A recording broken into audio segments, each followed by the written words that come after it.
So, since you were at the radio station this morning, you got your little interview. I wanted to ask you some of your favorite things on your birthday.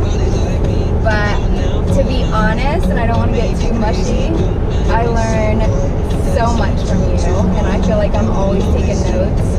And you do inspire me, and I think that we learn a lot from each other, but honestly, you definitely ace life, and you're much more resilient than me. So, I was thinking about doing 35 of your top things, since it's your big 35th birthday, your top 35 things that make it happen, or made it happen, or... Like my top 35 go-tos or something? Yeah. In life, or what keeps me going, my top 35 tools. Like must-haves, like everything from your weird little things that you do to like absolute key pieces to where you are right now. Let's see. So one, you have to help me if I backtrack or if I double up. Yeah, keep count. Let's say one. So we're gonna go 35. My things. One would be supports. Vital, family and support. Two, I need my sleep, which a lot of you probably don't know. I've been diagnosed with sleep apnea, right? True story. I've been diagnosed with sleep apnea. We're working on that. We're working on it now. You know, like whatever. Life is ever-ending transformation. Sleep, I love. Three, I love, alone time, a little bit of selfishness. Three. Four, a big thing I'd say that pops up is learning to say no. That was a big one for me. I'm still learning that. No, that one's a hard one. It's a big one. Learning to say no. 5.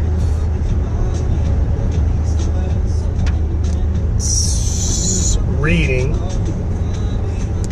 Reading was huge. That's been something that's been very important to me for the past maybe 3 or 4 years, picking that up. And I'm going to chime in because they probably think you read fitness stuff and you don't ever. No, I don't. Reading wise, yeah, I don't read too much of anything that's fitness related. Couple new articles, the new trends, what's going to be the hottest for the upcoming years, whatever. But not a lot, mostly about life and how I can actually just bring value, I guess, for myself. Meditation. Meditating is another thing, probably the past 2 years. So that's what, 6? All these things have kind of led to 7 being time management. I'm very particular on that, which could also be OCD-ish. I got some very high OCD issues, and so I'm very particular. I'm very particular. I time out everything. It's like my job, and then I do it when I'm not working, and I just look at, I can time out and I can have it to the exact minute of when we're going to arrive. So I try to work on that.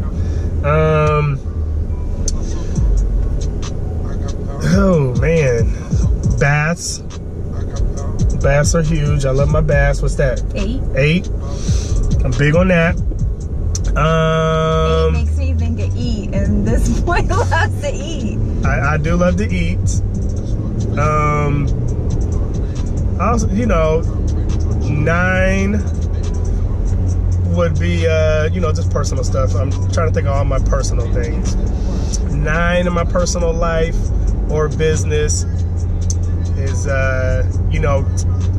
learning to control my energy, I guess. So that pulls in a lot of the things that I've kind of already mentioned, but when you do that, all these things are just building blocks, I guess you could say. So learning to control my energy, and so how that is my environment, learning to say no, what I want to spend time on, what I don't want to spend time on, those things like that. 10. What's your favorite number? Make it a good one. 10. One of my biggest things is personally, outsourcing. Outsourcing was huge. It was big for business. It was big for personal life. Taking care of your house, cleaning your house. Carly taking over the nutrition for the business and kind of, steering that part. Outsourcing my personal care instead of me just trying to control everything. Being that control freak, that OCD. That was a big one there. I'd say 11 is I'm very selfish with my time with you. That's a huge one. So I'll go into more relationship things, I guess now, is I'm very selfish with our time. I think people think that we just have, since we work together, that we have all this time together, but when we work together, what we mean is we have a business together, but we are working our businesses apart and we bring it together at the end of the day. So whether it's the kids coming in the kitchen or whatever, when we come home, it's us for a good half hour, 40 minutes. The kids can't come around. They got to go upstairs. They need their time together as well. And we talk and catch up. Then we catch up with the kids, lay them down. And then we have some us time for a good hour and a half before going to bed. I think that's huge. I think a lot of people just, how do you make the work and things balance with your relationship and and you don't really have balance. I think people are just trying to separate so many things, and it's just more of, having a system of control of all these things. Because if you try to keep them separate, it's not going to mesh anyway. So I'm very selfish with our time. That's huge. Also too, just learning to express my emotions without which I just learned that probably just this weekend. And again, that was just us having some alone time, and I was, our conversations that we had were something different. I was actually able to just kind of lay how I feel and my stresses with my business and clients and those things like that. This is my mom calling. Hold on, I'm gonna answer this so you guys can see our life here. Yes, mother. Yep, we're on the way now. All right, see you in a bit. All right, bye-bye. So that was one of the first of my tests years ago, was learning to tell my parents no. I can't make it home, I can't do this, and so whatever. But anyways, back on track. Another tool is to, be in the moment. I'm working on that as well. Being in the moment, it helps with patience. I'm a very impatient person. Learning to just kind of live in the moment and enjoy it. Stop trying to plan everything and control everything. What else?